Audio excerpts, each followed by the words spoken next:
नमस्कार बच्चों, good evening, Radhe Radhe. क्या हाल है आपके? बढ़िया होंगे। और हम सेल पढ़ रहे थे। सेल में अब अपन लास्ट चल रहा है और आज हम सेल डिवीजन पढ़ रहे हैं। सेल डिवीजन, कोशिका विभाजन देखो आप। देखो, कोशिका विभाजन, ये कोशिका विभाजन ही इंग्लिश में क्या कहलाता है? Cell division. Cell division total कितने टाइप का होता है? कोशिका विभाजन या सेल डिवीजन कितने प्रकार का होता है? तीन प्रकार का। कौन कौन सा होता है? समसूत्री, अर्धसूत्री और असूत्री। समसूत्री एक होता है, अर्धसूत्री और तीसरा कौन सा होता है? असूत्री। तो कोशिका विभाजन टोटल 3 टाइप का हो गया। समसूत्री को कहते हैं माइटोसिस। आपको मेन टर्म्स की हिंदी और इंग्लिश दोनों याद करनी है, क्योंकि माइटोसिस ऐसे भी लिखा हुआ आ सकता है। हिंदी में ऐसे रहेगा माइटोसिस, इंग्लिश में ऐसे रहेगा। अर्धसूत्री को कहते हैं मियोसिस और असूत्री को क्या कहते हैं? एमाइटोसिस। तो कोशिका विभाजन 3 प्रकार का होता है। कौन कौन सा? एक तो समसूत्री, एक अर्धसूत्री और एक असूत्री। अपने शरीर में 2 ही होते हैं अपने अंदर, एक तो समसूत्री होता है, एक अर्धसूत्री होता है। समसूत्री और अर्धसूत्री दोनों को कहते हैं इनडायरेक्ट सेल डिवीजन। समसूत्री और अर्धसूत्री दोनों को क्या कहते हैं? इनडायरेक्ट। और असूत्री को क्या कहते हैं? Direct cell division. असूत्री कहलाता है डायरेक्ट। मतलब इसमें ना बीच में स्टेप्स नहीं आएंगी, जैसे प्रोफेज, मेटाफेज, एनाफेज, ये सारी स्टेप्स इन दोनों में आती हैं। और इसमें इन सारी स्टेप्स से गुजरने के बाद में एक सेल होती है, वो 2 में या 4 में डिवाइड हो जाती है, इसलिए इसको तो इनडायरेक्ट कहा। इसमें कोई स्टेप नहीं आएंगी, एक सेल डायरेक्ट 2 में डिवाइड होगी, इसलिए ये हो गया डायरेक्ट सेल डिवीजन। समझ गए? अब मेरी बात सुनो। समसूत्री विभाजन में एक कोशिका से कितनी कोशिकाएं बनती हैं? 2। समसूत्री में एक से कितनी कोशिकाएं बनेंगी? 2। अर्धसूत्री में एक कोशिका से कितनी कोशिकाएं बनती हैं? 4। इसमें एक mother cell convert into 2 daughter cells. इसमें एक मदर सेल कितनी डॉटर सेल्स में कन्वर्ट हो जाएंगी? 4 में। तो समसूत्री विभाजन में एक मात्र कोशिका से 2 पुत्री कोशिकाएं बनती हैं, जबकि अर्धसूत्री विभाजन में एक मात्र कोशिका से 4 पुत्री कोशिकाएं बनती हैं। इतना आप समझ गए क्या? पहले मैं असूत्री को कंप्लीट कर देती हूँ। एक तो इसमें आप लिख लोगे कि ये डायरेक्ट सेल डिवीजन है, मतलब इसमें प्रोफेज, मेटाफेज, एनाफेज, टीलोफेज कोई स्टेप्स नहीं आएंगी। एक सेल डायरेक्ट 2 सेल में डिवाइड होगी। और असूत्री विभाजन होता है प्रोकैरियोट्स के अंदर। असूत्री विभाजन प्रोकैरियोट्स में होता है। प्रोकैरियोट्स कौन कौन से होते हैं? बैक्टीरिया, माइकोप्लाज्मा, नीलहरी शैवाल। मैंने आपको पढ़ाई है ना, cells types of cell on the basis of nucleus. मैंने आपको बताया था 2 प्रकार की सेल होती है सिंगल। एक तो होती है प्रोकैरियोट्स, एक होती है यूकैरियोट्स। प्रोकैरियोट्स में 3 मैंने आपको एग्जांपल बताए थे, bacteria, mycoplasma, blue green algae. Eukaryotes में आते हैं इसके अलावा सभी ओवरऑल प्लांट्स और एनिमल्स। समझ गए? तो प्रोकैरियोट्स के अंदर एमाइटोसिस, असूत्री विभाजन होता है, और अपने अंदर समसूत्री, अर्धसूत्री दोनों होते हैं। समसूत्री विभाजन होता है शरीर की सभी कायिक या दैहिक कोशिकाओं में। शरीर की कायिक या दैहिक कोशिकाओं में समसूत्री विभाजन। जबकि शरीर की जनन कोशिकाओं में कौन सा विभाजन होता है? अर्धसूत्री। जनन कोशिकाओं में अर्धसूत्री होता है। अंडाणु और शुक्राणु बनते समय अर्धसूत्री होता है। बॉडी की नॉर्मल ग्रोथ होती है ना, जैसे आपकी लग गई, अब चोट होती है तो घाव भरते हैं ना, अरे अच्छे अच्छे घाव भर जाते हैं, इसमें लाइफ में इंसान के बाहर के भी भर जाते हैं, टाइम के साथ अंदर के भी भर जाते हैं। तो समसूत्री विभाजन तो घाव भरते समय, पुनरुद्भवन के समय समसूत्री विभाजन होता है। शरीर की नॉर्मल ग्रोथ के समय समसूत्री विभाजन होता है। लेकिन एग और स्पर्म के फॉर्मेशन के समय, एग और स्पर्म के बनते समय कौन सा विभाजन होता है? अर्धसूत्री। अब देखो इनकी डेफिनेशन देखो। अब दो कॉलम बना रही हूं मैं, एक तो समसूत्री का और एक अर्धसूत्री का। असूत्री तो आप समझ ही गए ना, समसूत्री और एक अर्धसूत्री। देखो समसूत्री विभाजन तो कब कब होगा? तो ये होता है शरीर की सामान्य वृद्धि, नॉर्मल ग्रोथ, और पुनरुद्भवन के समय, शरीर की सामान्य वृद्धि के समय। सेकंड है पुनरुद्भवन, रीजनरेशन के समय। पुनरुद्भवन का क्या मतलब होता है? रीजनरेशन, खोए हुए अंग का शरीर समय के साथ वापस आना। रीजनरेशन जैसे छिपकली की पूंछ कट जाती है ना, अब फिर कुछ समय बाद में वापस आ जाती है, वो पुनरुद्भवन ही होता है। अपने अंदर इतना पुनरुद्भवन तो नहीं होता है कि अंग कट जाए तो नया अंग आ जाएगा, लेकिन इतना तो होता है ना कि घाव होते हैं तो घाव भर जाते हैं। तो घाव के भरने में कौन सा होता है? समसूत्री। जबकि अंडाणु और शुक्राणु के बनते समय कौन सा होता है? अर्धसूत्री। समसूत्री में एक से कितनी कोशिकाएं बनती हैं? 2। अर्धसूत्री में एक से कितनी बनती हैं? 4। डेफिनेशन क्या है? अब समसूत्री में क्या होगा, अर्धसूत्री में क्या होगा? देखो समसूत्री विभाजन में जो मदर से डॉटर सेल बनी थी ना, तो बनने वाली पुत्री कोशिकाओं में, डॉटर सेल्स के अंदर गुणसूत्रों की संख्या, पुत्री कोशिकाओं में गुणसूत्रों की संख्या मात्र कोशिका की क्या हो जाती है? आधी। पुत्री कोशिकाओं में गुणसूत्रों की संख्या मात्र कोशिका की आधी, सॉरी मदर मात्र कोशिका के समान। समसूत्री विभाजन में तो पुत्री कोशिकाओं में गुणसूत्रों की संख्या मात्र कोशिका के समान। अगर मात्र कोशिका में 46 गुणसूत्र हैं तो डॉटर सेल्स में भी कितने आएंगे? 46। इसमें बनने वाली पुत्री कोशिकाओं में गुणसूत्रों की संख्या मात्र कोशिका की क्या रह जाती है? आधी। मात्र कोशिका की आधी। मतलब यदि मात्र कोशिका में कितने गुणसूत्र थे? 46, तो पुत्री कोशिका में कितने आएंगे? 23। रीट में क्वेश्चन आया हुआ है, ये ध्यान रखना। समसूत्री विभाजन में तो गुणसूत्रों की संख्या मात्र कोशिका के समान, अर्धसूत्री में पुत्री कोशिकाओं में गुणसूत्रों की संख्या मात्र कोशिका की आधी। 4 बार डेफिनेशन बोली है, आप खुद लिख लेना। देखो वापस देखो एक बार। समसूत्री विभाजन में 1 से 2 कोशिकाएं बनेंगी और इन कोशिकाओं में गुणसूत्रों की संख्या मात्र कोशिका की क्या रहेगी? समान। इसमें 1 से 4 कोशिकाएं बनेंगी, बनने वाली पुत्री कोशिकाओं में गुणसूत्रों की संख्या मात्र कोशिका की क्या हो जाएगी? आधी। नॉर्मल शरीर की ग्रोथ के समय समसूत्री, अंडाणु शुक्राणु के बनते समय अर्धसूत्री। इसके बाद में मैंने आपको ये तो एग्जांपल्स लिखाए हैं। पुनरुद्भवन के समय घाव के भरने में कौन सा विभाजन होता है? समसूत्री। अंडाणु शुक्राणु बनते समय कौन सा होता है? अर्धसूत्री। इतना आप समझ गए। अब इसके बाद में अपन पहला पढ़ रहे हैं समसूत्री विभाजन। तीनों में से सबसे फर्स्ट अपन पढ़ रहे हैं समसूत्री विभाजन। देखो 9th के अंदर दे रखा है समसूत्री अर्धसूत्री कोशिका विभाजन। आपको ऐसा लगता है कि 11th 12th में समसूत्री विभाजन आता है, लेकिन 9th की बुक के अंदर समसूत्री विभाजन है अभी, तो आपको पढ़ना ही है ये। अब देखो डेफिनेशन तो आप समझ गए ना समसूत्री विभाजन की। समसूत्री विभाजन भी 2 चरणों में संपन्न होता है, 2 स्टेप्स आते हैं इसमें। फर्स्ट तो होता है कैरियोकाइनेसिस। First step karyokinesis. अब तुम बताओ मुझे, कैरियो वर्ड मैंने आपको किसके लिए बताया था? और एक इसमें सेकंड स्टेप आएगी साइटोकाइनेसिस। कैरियो वर्ड किसके लिए बताया था? कैरियो का मतलब केंद्रक, तो केंद्रक का अध्ययन क्या पढ़ा था अपन ने? कैरियोलॉजी।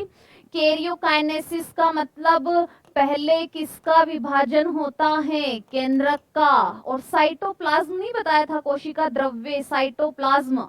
साइटोप्लाज्म में डिवीजन होता है तो वो अरे देखो ऐसे होती है ना सेल, अब सेल में डिवीजन होगा तो न्यूक्लियस में तो डिवीजन होता है ना, अंडे को काटते हो तो पूरा बीच में से कटेगा ना, वो पीला वाला पार्ट भी तो कटता है ना, लेकिन वो कैसे कटता है वो देखो, ऐसे नहीं होता है सेल का डिवीजन की यहाँ से कटी और डायरेक्ट दो भागों में बढ़ गई या इधर से कटी और दो भागों में बढ़ गई, ऐसा नहीं होता है। सबसे पहले सेल में डिवीजन होगा,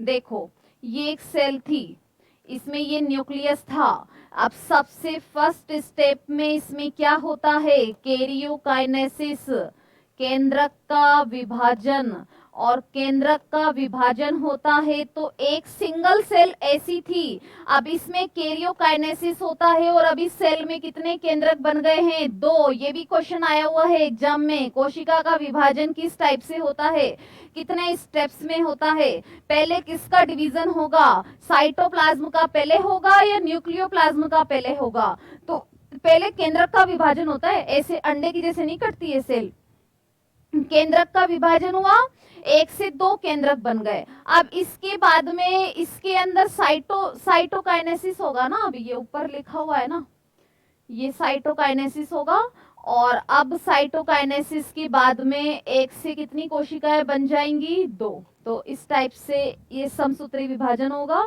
जिसमें 1 से 2 पुत्री कोशिकाएं बनेंगी।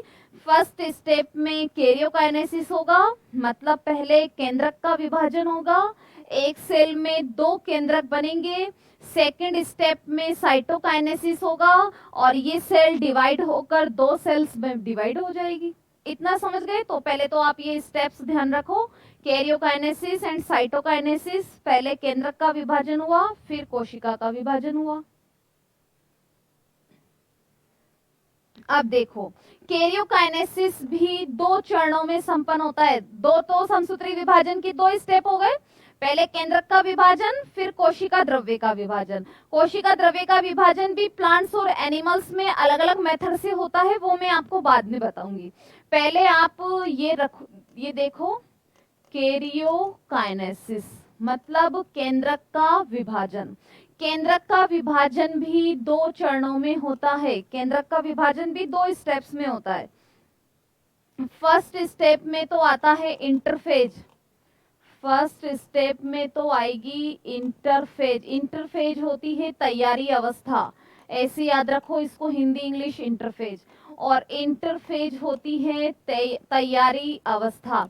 अरे शादी होती है तो डायरेक्ट शादी होती है या पहले तैयारी होती है, पहले तैयारी होती है ना भाई, शादी में तो कुछ घंटे लगते हैं या एक दिन मान लो घंटे लगते हैं, मेन शादी फेरों में तो कुछ घंटे लगते हैं, लेकिन तैयारी तो पहले से करनी पड़ती है ना। अब जितनी लंबी तैयारी होगी उतना अच्छा उस लास्ट डे में प्रेजेंटेशन रहेगा ना भाई।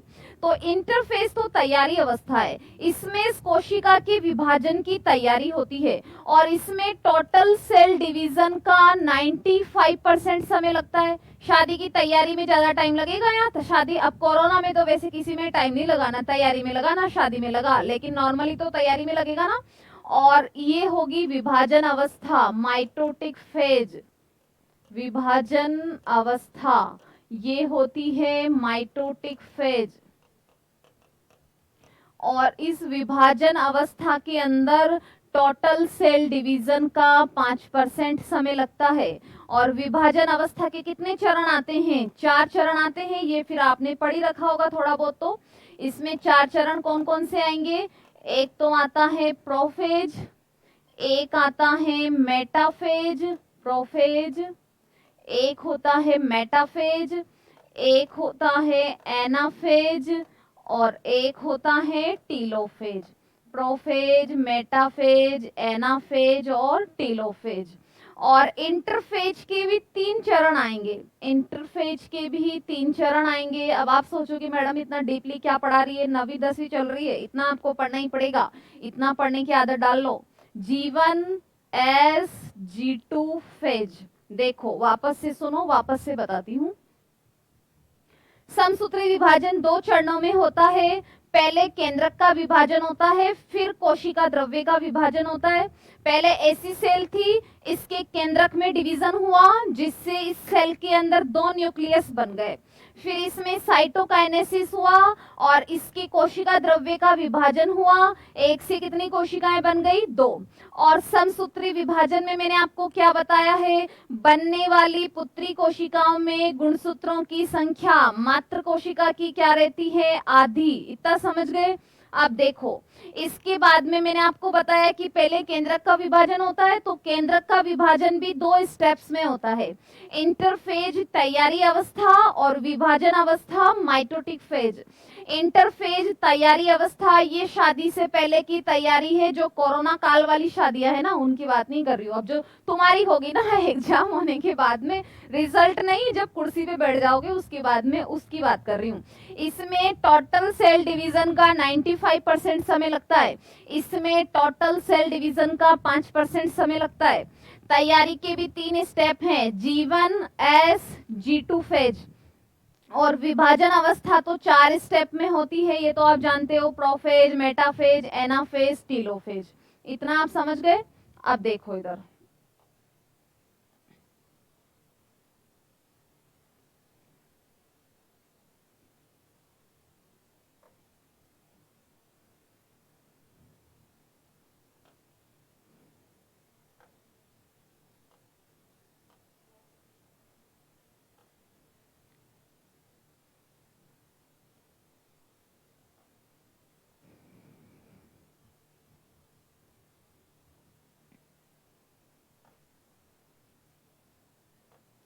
देखो फर्स्ट इंटरफेज पढ़ रहे हैं अपन, तैयारी अवस्था पढ़ रहे हैं। एक बार मैं आपको इसे डायग्राम में भी बना के बता देती हूँ। ये टोटल कैरियोकाइनेसिस था। कैरियोकाइनेसिस का 95% समय तो किस में लगा है? तैयारी में। कैरियोकाइनेसिस का 95% समय तो तैयारी में ही लग गया। अब देखो, ये तो तैयारी अवस्था है, यहां से यहां तक की टोटल है तैयारी अवस्था, और इसको इंटरफेज नाम दिया। इंटरफेज के भी मैंने आपको 3 चरण बताए हैं, G1, S और G2 फेज। समझ गए? सेकंड फिर मैंने आपको क्या बताई है? विभाजन अवस्था, माइटोटिक फेज। और माइटोटिक फेज की मैंने आपको कितनी स्टेप्स बताई हैं? 4। 4 स्टेप्स कौन कौन सी बताई हैं? Prophase, metaphase, anaphase, telophase. समझ गए? विभाजन अवस्था में 4 अवस्थाएं आएंगी, प्रोफेज, मेटाफेज, एनाफेज, टीलोफेज। इसको इतना ही इसलिए बनाया है क्योंकि मैंने आपको बताया ना, इसमें तो 5% समय लगेगा। और ये पूरी तैयारी अवस्था है जिसमें G1, S, G2 फेज अपन 3 स्टेप्स पढ़ेंगे। अब फर्स्ट अपन पढ़ रहे हैं इंटरफेज अवस्था के अंदर क्या क्या होता है। इंटरफेज के अंदर मैंने आपको ये तो बता ही दिया है कि टोटल सेल डिवीजन का 95% समय लगता है। फिर मैंने आपको याद हो तो तारक काय पढ़ाया था क्या? सेंट्रोसोम पढ़ाया था ना। और फिर मैंने आपको तारक काय में भी लिखाया था कि तारक काय का मेन रोल होता है कोशिका विभाजन में। तो इसमें तारक काय 2 पुत्री तारक काय में बदल जाता है, 2 पुत्री तारक काय में बदल जाता है। इंटरफेज या तैयारी अवस्था में क्या होता है? तारक काय 2 पुत्री तारक काय में बदल जाता है। और इसके अलावा जो मोनाड गुणसूत्र होते हैं ना, मोनाड का मतलब, जहां भी मैं मोनाड वर्ड बोलूं ना, तो ये गुणसूत्र दिमाग में ले आना। इस गुणसूत्र में और इस गुणसूत्र में क्या डिफरेंस है, ये बताओ आप मुझे। ये वाले में और ये वाले में क्या डिफरेंस है? इसको मैं बोलूंगी मोनाड, जहां भी मोनाड बोलूं तो आपके दिमाग में ये वाली इमेज आनी चाहिए। और जहां भी मैं डायड बोलूं तो आपके माइंड में ये वाली इमेज आनी चाहिए। और ये वर्ड आप इंग्लिश में ही याद कर लो। जहां पे मैंने मोनाड बोला तो आप समझ जाओ ऐसा गुणसूत्र होगा, जहां पे मैंने डायड बोला तो आप समझ जाओ ये वाला गुणसूत्र होगा। मोनाड में भी सेंट्रोमियर एक है, डायड में भी सेंट्रोमियर एक है, लेकिन मोनाड में एक क्रोमेटिड है जबकि डायड में 2 क्रोमेटिड होते हैं। ये ध्यान रखना। ये वाला मोनाड है, इसमें देखो सेंट्रोमियर एक है, क्रोमेटिड एक है, ये वाला डायड है, इसमें सेंट्रोमियर एक है, क्रोमेटिड दो है, तो एक क्रोमेटिड मोनाड, दो क्रोमेटिड डायड, समझ गए। तो इसमें डीएनए का रेप्लिकेशन होता है इंटरफेज के अंदर, और ये मोनाड गुणसूत्र होते हैं वो किस में बदल जाते हैं, डायड में। तो सुनो, वापस सुनो, इंटरफेज या तैयारी अवस्था में तारककाय दो पुत्री तारककाय में बदल जाएगा, मोनाड गुणसूत्र किस में बदल जाएंगे, डायड में। मोनाड का मतलब एक क्रोमेटिड, डायड का मतलब दो क्रोमेटिड, समझ गए। दो चेंजेज बताए हैं, और दो चेंजेज होने के लिए इसमें कितने फेज आएंगे, तीन। तो फर्स्ट फेज में लिख रही हूं G1, सेकंड है S और थर्ड है G2 अवस्था। अब इसमें एक है ना एस अवस्था का क्वेश्चन बहुत इंपॉर्टेंट है, सेकंड ग्रेड में भी आया हुआ है। एस उपावस्था में डीएनए का रेप्लिकेशन होता है, डीएनए का निर्माण। आपको मैंने रेप्लिकेशन पढ़ाया भी है। रेप्लिकेशन में क्या होता है, एक डीएनए से दो डीएनए बन जाते हैं, तो डीएनए का रेप्लिकेशन या डीएनए का डुप्लीकेशन एस उपावस्था में होता है। एस उपावस्था में हुआ तभी तो मैंने बोला ना कि यहाँ पर मोनाड गुणसूत्र किस में बदल जाएंगे, डायड में, क्योंकि गुणसूत्र में क्या होता है, डीएनए तो होता है। अरे 90% तो डीएनए और हिस्टोन ही होती है ना, 5 से 10% गुणसूत्र के अंदर आरएनए और नॉन हिस्टोन प्रोटीन होती है। गुणसूत्र का 90 to 92% पार्ट डीएनए और हिस्टोन प्रोटीन से बना होता है, 8 से 10% भाग आरएनए और नॉन हिस्टोन से बना होता है। तो एस उपावस्था में डीएनए का रेप्लिकेशन, जीवन अवस्था में प्रोटीन का निर्माण होता है, प्रोटीन का निर्माण, और जीवन अवस्था के अंदर आरएनए का निर्माण होता है, प्रोटीन का निर्माण, आरएनए का निर्माण, और एक मैंने आपको एंजाइम पढ़ाए थे डीएनए पॉलीमरेज, 3 प्रकार के थे, फर्स्ट, सेकंड, थर्ड। तो डीएनए पॉलीमरेज एंजाइम का निर्माण होता है, डीएनए पॉलीमरेज एंजाइम का निर्माण किसमें होता है, जीवन अवस्था में।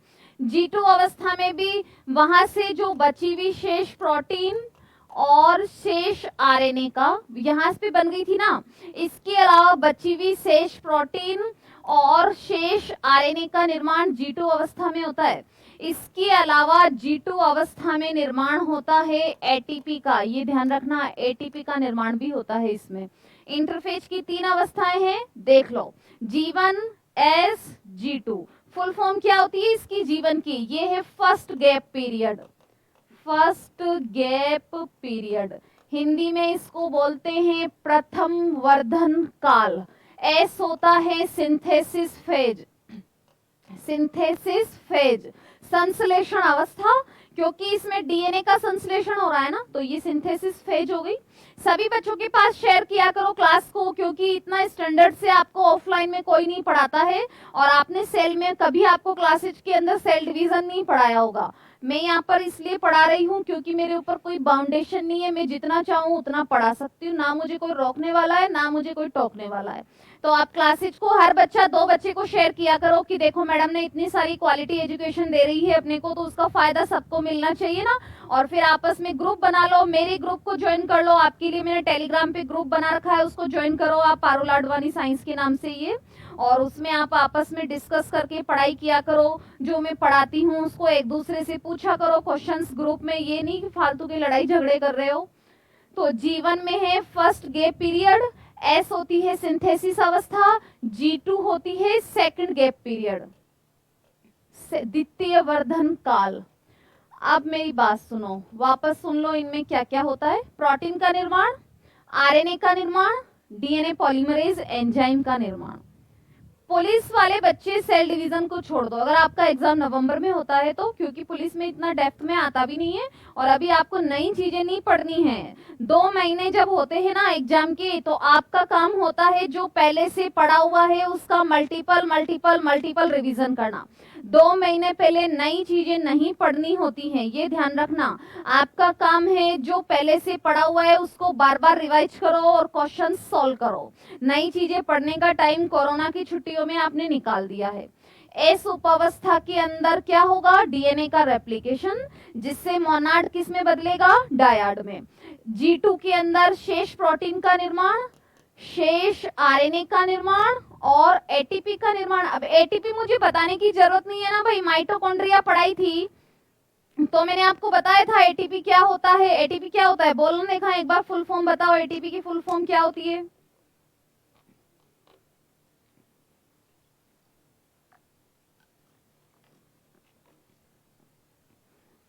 एटीपी मैंने आपको बताया था एडिनोसाइन ट्राइफॉस्फेट।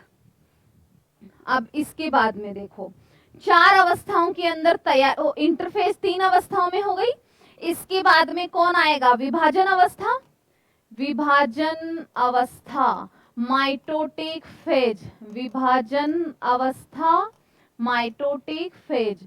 और विभाजन अवस्था के कितने चरण होते हैं? 4। 4 चरण कौन कौन से होते हैं?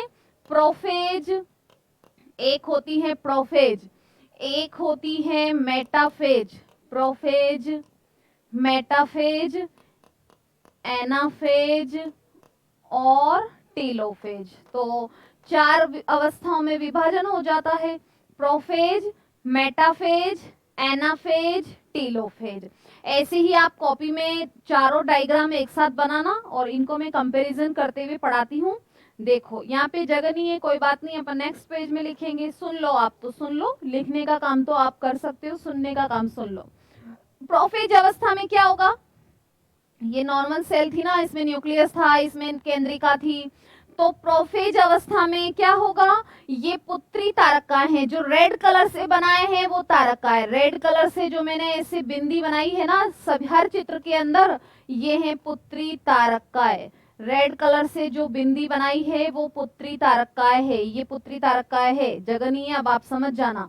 और ये है जो इस तरह से दिख रहे हैं आपको बीच में, ये है गुणसूत्र, ये हैं गुणसूत्र। गुणसूत्र का तो स्ट्रक्चर पढ़ाया था ना मैंने आपको।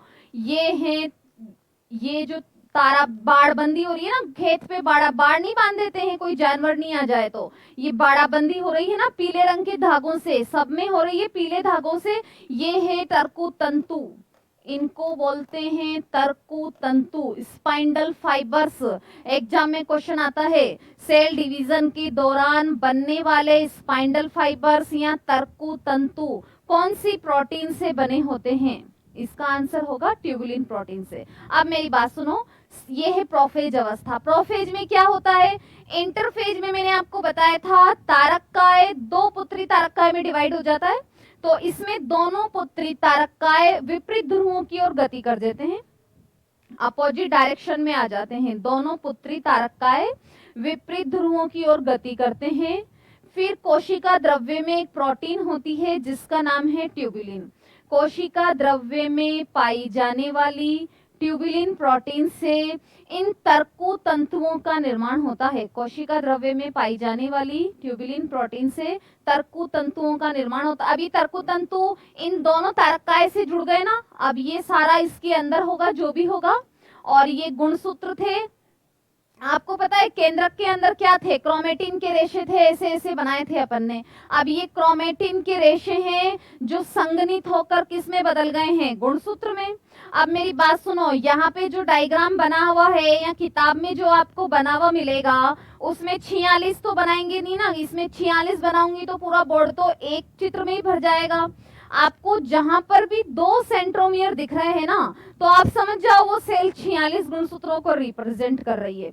जिसके अंदर आपको 1 सेंट्रोमियर नजर आए तो आप समझ जाओ कि वो सेल 23 गुणसूत्रों को रिप्रेजेंट कर रही है। एक और मैं आपको पहचान बता देती हूँ क्योंकि अभी अपने बीच में काम आएगी ना। जिस सेल के अंदर आपको चाहे वो ऐसा गुणसूत्र दिख रहा हो, चाहे वो आपको ऐसा गुणसूत्र दिख रहा हो,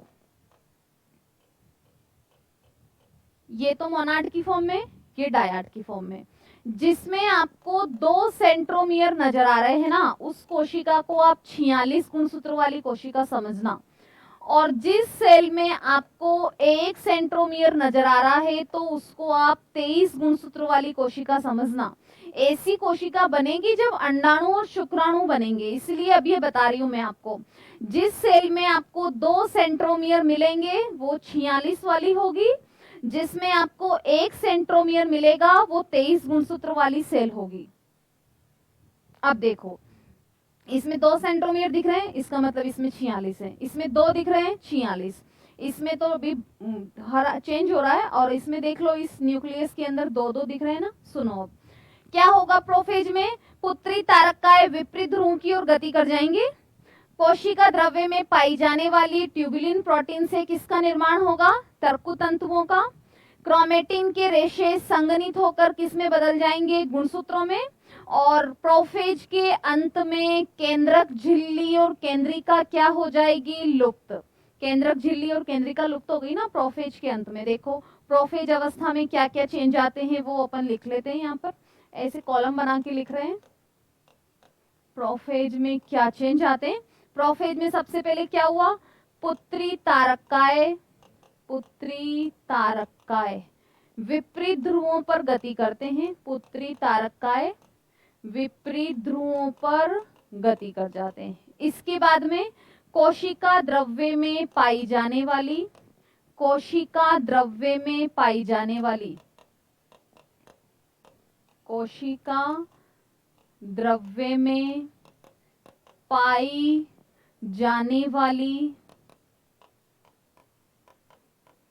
ट्यूबुलिन प्रोटीन से, कोशिका द्रव्य में पाई जाने वाली ट्यूबुलिन, ये प्रोटीन का नाम याद रखना, ट्यूबुलिन प्रोटीन से किसका निर्माण होता है, तर्कु तंतुओं का निर्माण होता है, तर्कु तंतु या स्पाइंडल फाइबर्स का निर्माण होता है। ये प्रोफेज में चेंजेज आए, और प्रोफेज के अंत में लिखना है आपको यहाँ पर एक लाइन, प्रोफेज के अंत में केंद्रक झिल्ली और केंद्रिका क्या हो जाती है, लुप्त। समझ गए। अब कौन सी स्टेज आएगी, मेटाफेज। मेटाफेज अवस्था में ये दोनों वही पुत्री तारकाएं हैं, ये बाड़बंदी हो रही है, ये वही ट्यूबुलिन प्रोटीन से बनी हुई तर्कु तंतु है।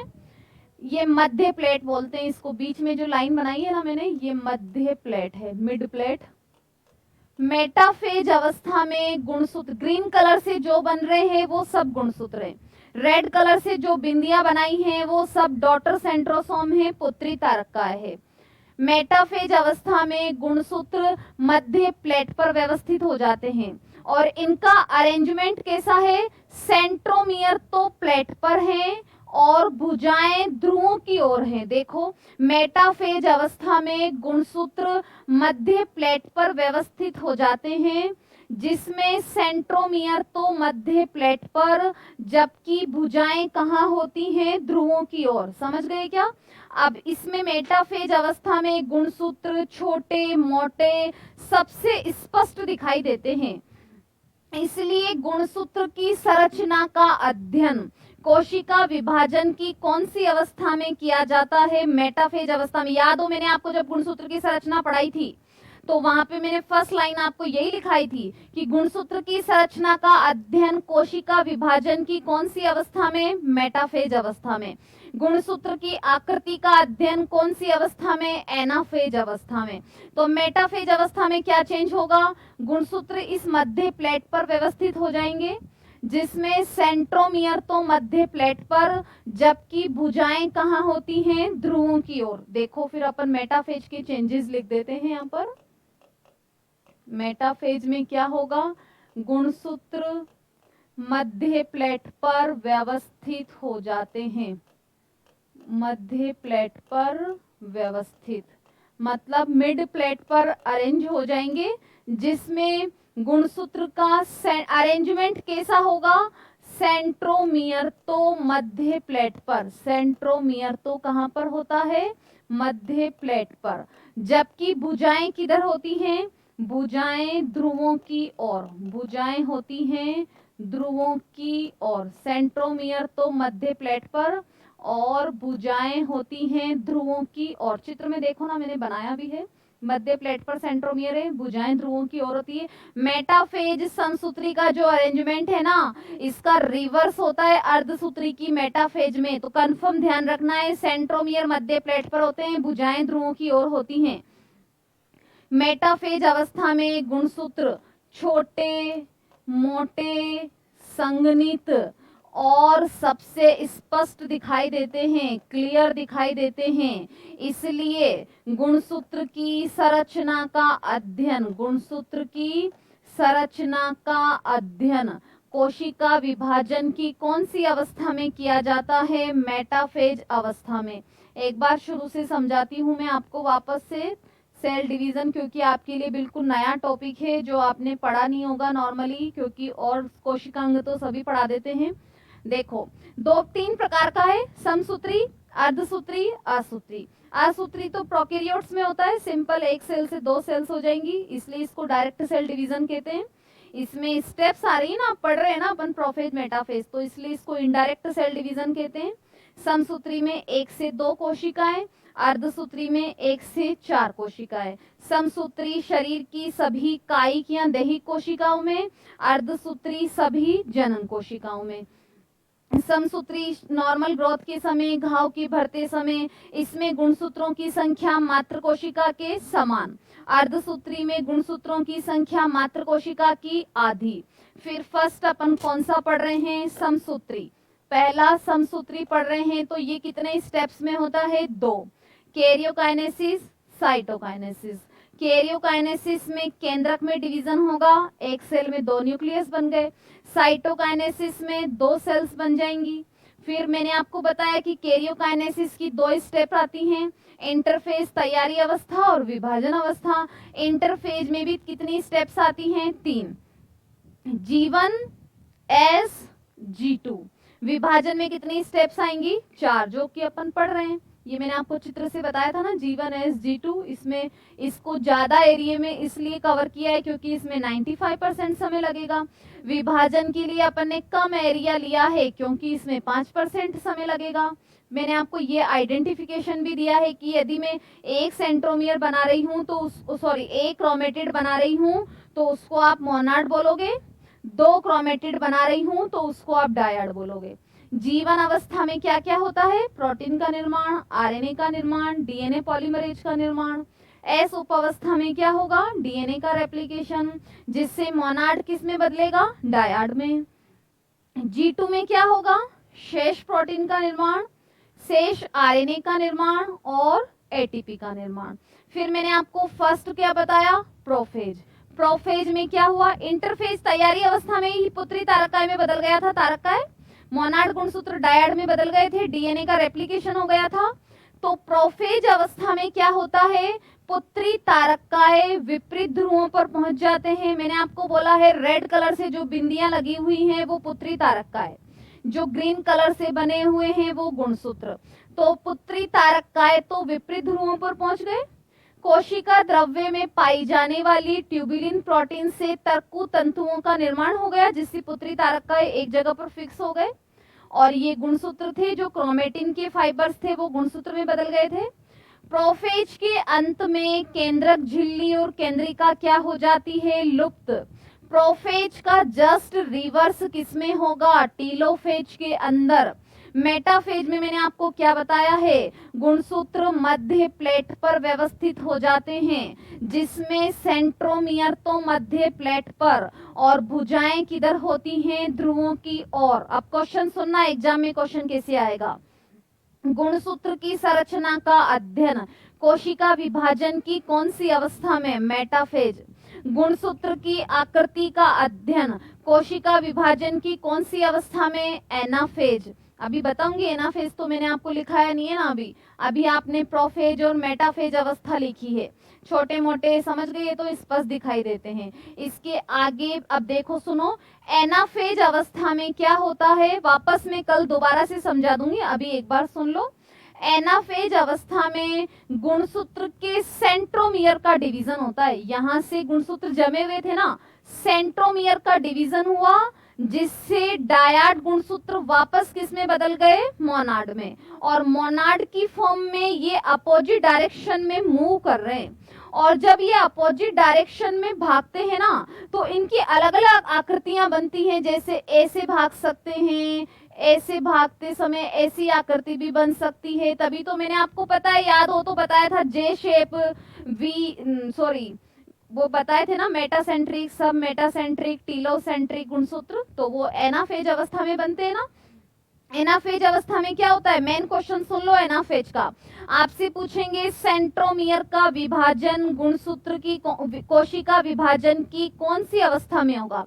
तो सेंट्रोमियर का विभाजन एनाफेज अवस्था में, जिससे डायाड किस में बदल गए, मोनाड में, और मोनाड की फॉर्म में कहां भागेंगे, अपोजिट डायरेक्शन में।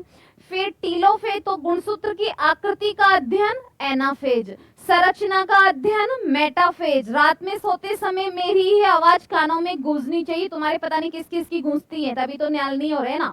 मेरी गूंजनी चाहिए, क्वेश्चन ऐसे सुनाई देना चाहिए। संरचना का अध्ययन मेटाफेज, आकृति का अध्ययन एनाफेज, और ट्यूबुलिन प्रोटीन से क्या बनेंगे, तर्कु तंतु।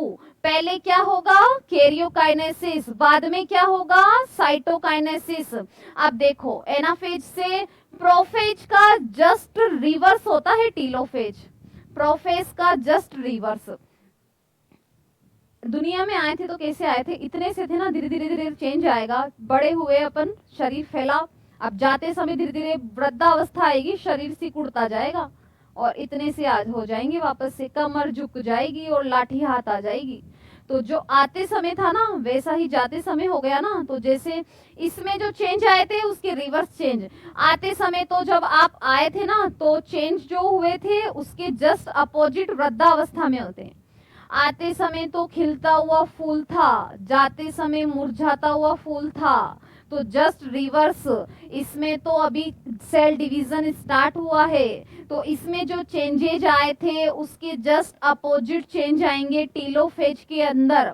इसमें क्या हुआ, ये मोनाड की फॉर्म में दोनों साइड अपोजिट डायरेक्शन में पहुंच गए, और केंद्रक झिल्ली और केंद्रिका वापस बन गई। मैंने रेड कलर से जो डॉट डॉट किया है ये तो क्या है, केंद्रक झिल्ली, न्यूक्लियर मेम्ब्रेन, और ये येलो कलर की जो बिंदी लगाई है ये क्या है, केंद्रिका। तो प्रोफेज के अंत में केंद्रक झिल्ली और केंद्रिका क्या हो गई थी, लुप्त। लेकिन टीलोफेज के अंत में केंद्रक झिल्ली और केंद्रिका वापस आ जाएगी, मोनाड की फॉर्म में गुणसूत्र अपोजिट डायरेक्शन में पहुंच जाएंगे। और मैंने आपको एक और आइडेंटिफिकेशन बताया है, जब किसी सेल के अंदर में 2 सेंट्रोमियर बना रही हूं तो आप समझ जाओ 46 गुणसूत्र हैं। अभी तो इसका साइटोकाइनेसिस होगा और ये 2 सेल्स में चले जाएंगे ना, ये न्यूक्लियस अलग सेल में, ये न्यूक्लियस अलग सेल में। तो इस जो ये न्यूक्लियस जिस सेल में जाएगा उसमें भी 46, और ये न्यूक्लियस जिस सेल में जाएगा उसमें भी 46 गुणसूत्र होंगे। तो इसमें 2 सेंट्रोमियर हैं तो 46 गुणसूत्र हैं, चाहे ये मोनाड की फॉर्म में ही है, इसमें 2 सेंट्रोमियर हैं, 46 गुणसूत्र हैं। इतना आप समझ गए। एक बार मैं कल आपको ये स्टेप्स वापस से समझाऊंगी। आज के लिए इतना ही। Thank you.